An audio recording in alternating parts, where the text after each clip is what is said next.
Coproculture a pour but de diagnostiquer la présence des bactéries pathogènes inhabituellement présentes dans les selles. Ça veut dire quoi? Lors de la coproculture, vous allez rechercher des bactéries pathogènes qui sont inhabituellement présentes dans les selles. Bonjour et bienvenue dans cette vidéo. On va vous montrer les schémas à suivre pour faire la coproculture dans votre laboratoire. Alors, comme on a parlé de la recherche des bactéries pathogènes dans les selles, n'est-ce pas, qui sont inhabituellement présentes. On va parler de la physiologie des selles. Vous savez que dans 1 gramme de sel, on a 10 puissance 12 bactéries qui habitent dans les selles. Maintenant, d'où viennent ces 10 puissance 12 bactéries? On peut les scinder en 2 catégories. On a d'abord la population résiduelle, ça veut dire que la population bactérienne qui réside dans l'estomac et dans les intestins. Et on a la population transitoire, c'est-à-dire que celle qui est apportée par l'alimentation, n'est-ce pas? Ce sera en quelque sorte la définition de la coproculture. Voici les plans que vous devrez suivre, la définition, les conditions de prélèvement, la technique, l'examen macroscopique, l'examen microscopique, on a la culture, identification et l'antibiogramme. Alors, pour cela, d'abord, il faudra savoir, on a parlé ici uniquement des bactéries pathogènes inhabituellement présentes dans les selles, n'est-ce pas? Pour les conditions de prélèvement, c'est très important pour la coproculture de respecter ces conditions-là, d'accord? Et d'abord, on dit pas d'antibiothérapie, n'est-ce pas? Si les patients prennent de l'antibiotique, vous allez avoir une culture stérile, n'est-ce pas? Et vous allez voir aussi des globules blancs des nombreux globules blancs dans les selles, n'est-ce pas? Aussi, pas de traitement par les médicaments comme les laxatifs, les charbons et certains suppositoires. Ça veut dire si les patients sont en train de prendre l'antibiotique, de préférence, vous les demandez de venir là la semaine prochaine, ainsi que les autres médicaments comme les laxatifs, les charbons et autres. D'accord? Alors maintenant, ce qu'on va garder en tête, de citer d'abord les bactéries qu'on recherche lors de la coproculture. Parce que dans les selles, on a des bactéries qui sont habituellement ici, n'est-ce pas? Ce n'est pas eux qu'on recherche. Alors voici pour vous la liste des bactéries qu'on recherche généralement ici. On a d'abord les salmonelles qui sont responsables de la fièvre typhoïde, n'est-ce pas, et des gastro-entérites. On a les Shigella, surtout les Shigella dysenteriques qui est responsable de la dysenterie bacillaire. On a les E. coli aussi, qui est responsable aussi des infections gastro-entérites. On a les Campylobacter pylori ou Helicobacter pylori. On a les Clostridium difficile aussi qui est responsable de certaines diarrhées, n'est-ce pas, et certains problèmes gastriques. Mais on a les Vibrio choleriques qui est responsable de l'épidémie du choléra. Et on a les Restringnia enterotolytica, n'est-ce pas? Voici les germes qu'on recherche en quelque sorte dans la coproculture. Et maintenant, lorsque vous respectez les conditions de prélèvement, vous allez partir à la technique. La technique, ça consiste à faire d'abord l'examen macroscopique. Et l'examen macroscopique, on dit les selles là sont de couleur jaune brunâtre qui est dit à la transformation de la bilirubine en stercobiline. Ça veut dire que la coloration jaune brunâtre des selles est due à la stercobiline, n'est-ce pas? En dehors de ça, vous pouvez avoir des selles qui sont colorées aussi par des médicaments ou des aliments. Alors, il faudra questionner les patients ou la patiente lorsque vous avez des selles qui sont colorées de façon pathologique. Qu'est-ce que ce patient a à manger, n'est-ce pas? Et vous allez voir aussi, on peut voir des sang digérés dans les selles. On peut avoir aussi des mucus. On peut avoir des glaires. Tout ça, ce sont des caractéristiques qu'il faut noter de façon macroscopique. Et vous pouvez voir aussi, même on parle de la bactérie, mais vous pouvez avoir des anneaux de ténia ou des ascaris. Tout ça, c'est visible là, à l'œil nu. Maintenant, si vous voyez du sang dans les selles, il faudra noter que c'est certaines personnes qui ont des hémorroïdes. Forcément, vous allez voir souvent, il y a du sang. Il faudra questionner brièvement les patients pour savoir. D'accord? Après l'examen macroscopique, maintenant, vous allez passer à l'examen microscopique. Il y a d'autres qui vont faire l'état frais, ça veut dire une préparation entre lame et lamelle, n'est-ce pas? Il y a d'autres qui vont directement faire une coloration des grammes. D'accord? Une coloration des grammes qui permet d'apprécier les rapports des bacilles grammes négatifs et bacilles grammes positifs cocci gram positif et cocci gram négatif, n'est-ce pas? Ainsi, après l'examen microscopique, la coloration des grammes, vous allez passer à faire la culture. C'est ça qui est très important. Parce que d'autres font la culture, vous voyez qu'ils vont voir certaines colonies, mais ils vont sortir les résultats comme sérieux. Pourquoi?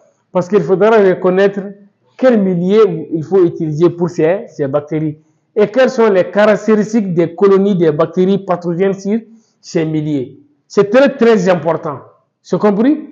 Il faudra utiliser les milieux et puis savoir les caractéristiques de certaines bactéries pathogènes sur ces milieux. Parce que rarement vous allez voir que les bactéries non pathogènes poussent sur ces milieux hygiènes.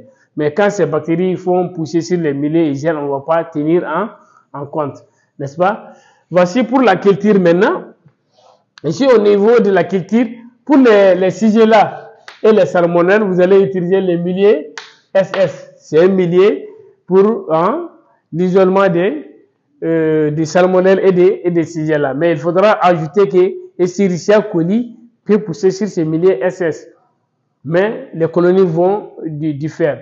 Ici, sur la zélose SS là, vous allez voir les salmonelles, lui, il a des colonies en centre noir. Par contre, les Shigella, lui, les colonies sont transparentes. C'est compris?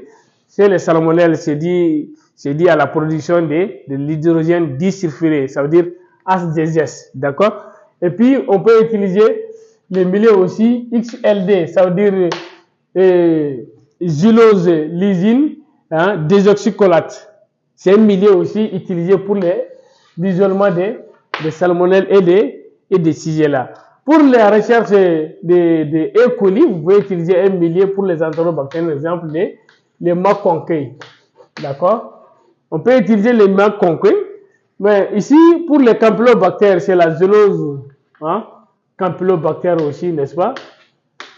On a une zélose spécifiquement conçue pour les campylobactères. Et pour les cholestéridium difficiles aussi, on a un milieu aussi spécifique au cholestéridium difficile. Maintenant, pour les viburions cholériques, vous pouvez utiliser là-bas un milieu d'enrichissement d'abord en l'eau peptonée alcalin, n'est-ce pas? L'EPA, ça veut dire l'eau peptonée alcalin, ou utiliser les TCBS, d'accord? Les TCBS, c'est les thiosulfate citrate bile saccharose. C'est compris? Vous allez voir, c'est un milieu qui permet les thiosulfates les thiosulfates citrate là, vous allez voir, ça va inhiber la croissance des autres bactéries, n'est-ce pas? Et puis, les saccharoses permettent de mettre la différence entre les viburions coloniques et les autres viburions, n'est-ce pas? La fermentation, vous allez voir que les viburions coloniques, ils doivent fermenter les saccharoses et ça va produire des colonies un peu jaunâtres, n'est-ce pas? Pour les viburions coloniques, vous allez utiliser l'eau peptonée alcalin qui est utilisé comme un milieu d'enrichissement et le milieu TCBS, thiosulfate citrate bile saccharose. Pour les Yersinia aussi, vous allez utiliser un milieu pour les Yersinia, n'est-ce pas? On a un milieu spécifique pour les Yersinia. Maintenant, en utilisant ces milieux, il faudra savoir s'il y a d'autres bactéries qui poussent sur ces milieux. Il faudra connaître SS. Quelles sont les caractéristiques du salmonelle et les Shigella sur les milieux SS? Il faudra reconnaître ça. Si vous utilisez les McConkey, quelles sont les caractéristiques des E. coli, les colonies de E. coli sur McConkey? Il faudra les reconnaître. Parce que si vous avez d'autres colonies là, il faudra savoir que c'est un milieu, ce sont d'autres bactéries qui peuvent être non pathogènes. D'accord? Et les milieux campylobactères aussi, c'est la même chose. N'est-ce pas? Et ces milieux-là, lorsque vous les ensemencez, il n'est pas forcément dit d'ensemencer tous ces milieux, mais de préférence, ce sont ces bactéries qu'on recherche.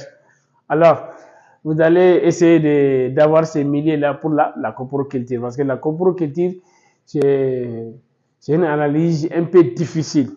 N'est-ce pas? Alors, pour minimiser réellement les erreurs et avoir un bon résultat, il faudra avoir ces milieux pour faire la coproculture. Et ces milieux-là sont incubés pendant 24 à 48 heures, voire même 72 heures. N'est-ce pas? Après 72 heures, vous allez faire l'identification et l'antibiogramme. Et l'identification, ça consiste d'abord à faire l'examen macroscopique de la culture, n'est-ce pas, pour savoir réellement, par exemple, si on prend Maconquet, les colonies de E. coli sur Maconquet, vous allez voir que c'est rose jusqu'à rouge, n'est-ce pas? Ça, c'est une orientation, n'est-ce pas? Alors, nous allons faire l'API pour l'API 20E et nous allons prendre comme antibiogramme les antibiotiques qui sont testés sur les grammes négatifs et on va ajouter les communs. Maintenant, voici en quelque sorte ce qu'il faut faire lors de la coproculture, n'est-ce pas? Les conditions de prélèvement, c'est ce qu'il faut réellement respecter. Si on revient au niveau des conditions de prélèvement, si le prélèvement doit être fait de façon ambulatoire, ça veut dire que vous allez voir, il y a des patients qui ne veulent pas donner les selles dans le laboratoire. Et pour ces personnes-là, il faudra expliquer brièvement les procédures pour éviter toute interférence et certaines contaminations. J'ai compris? Souvent, vous allez utiliser les milliers calibraires, n'est-ce pas? Ces milliers calibraires, juste après cette vidéo, on va vous montrer. Si vous ne possédez pas les milliers calibraires, il y a une façon de les préparer. Juste après, on va faire la préparation des milliers calibraires que vous pouvez préparer vous-même et mettre dans des pots stériles, n'est-ce pas? Lorsque les patients viennent amener les selles de très loin, n'est-ce pas? Quelques jours, il peut ensemencer, le laboratoire peut ensemencer ces selles-là et envoyer dans un autre laboratoire. D'accord?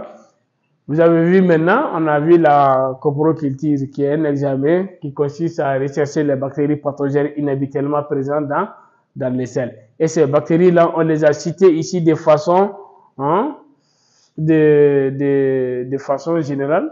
C'est les salmonelles et les shigella, les E. coli, les campylobactères, les Clostridium difficile, on a les viburions cholériques et on a les Yersinia enterocolitica, n'est-ce pas? Après ça, on a parlé de la technique, d'accord? Après, on a parlé de l'examen macroscopique, ça veut dire apprécier les caractéristiques à l'œil nu des selles. Après, l'examen microscopique, qui permettra d'apprécier les rapports des grammes positifs sur des grammes négatifs, que ce soit cocci, bassi, n'est-ce pas? Et la culture. Et on vous a demandé de faire la culture. Vous allez voir généralement les inhibiteurs de ces milliers empêchent les bactéries non pathogènes de pousser sur ces milliers. Mais si ces bactéries poussent sur ces milliers, il faudra reconnaître les caractéristiques des bactéries qu'on recherche et réellement sur ces milliers. Dans le cas contraire, si ça ne représente pas les caractères des bactéries qu'on recherche en fonction de leur colonie, il faudra mieux les laisser tomber. D'accord? Et on a l'identification qui se fait par peut-être votre API, appareil d'identification, qui est un système standardisé permettant l'identification biochimique des bactéries, n'est-ce pas? Et vous avez l'antibiogramme. Au niveau de l'antibiogramme aussi, c'est très très important. Parce qu'il faudra savoir qu'on a des antibiotiques qu'on teste sur les grammes négatifs et des antibiotiques qu'on teste sur les grammes positifs. Et on a les communs. Les communs, ce sont des antibiotiques qu'on teste en même temps sur les grammes négatifs, en même temps sur les grammes positifs. Voilà, pour maintenant la conclusion, il faudra savoir que la coproculture, c'est un examen qui nécessite beaucoup d'asepsie. Parce qu'au moins d'une erreur, vous avez cultivé d'autres germes à la place de celui du patient, n'est-ce pas? Et vous savez aussi que dans les selles, on vous a dit qu'il y a, dans un gramme de chair, on peut avoir jusqu'à 10 puissance 12 bactéries. Et ces bactéries, il y a des bactéries qui résident dans l'organisme qu'on appelle la population héréditaire et la population qui sont apportées par l'alimentation, n'est-ce pas? Un bon travailleur, c'est celui qui fait son labeur quotidien avec amour et... Amour et... Confiance.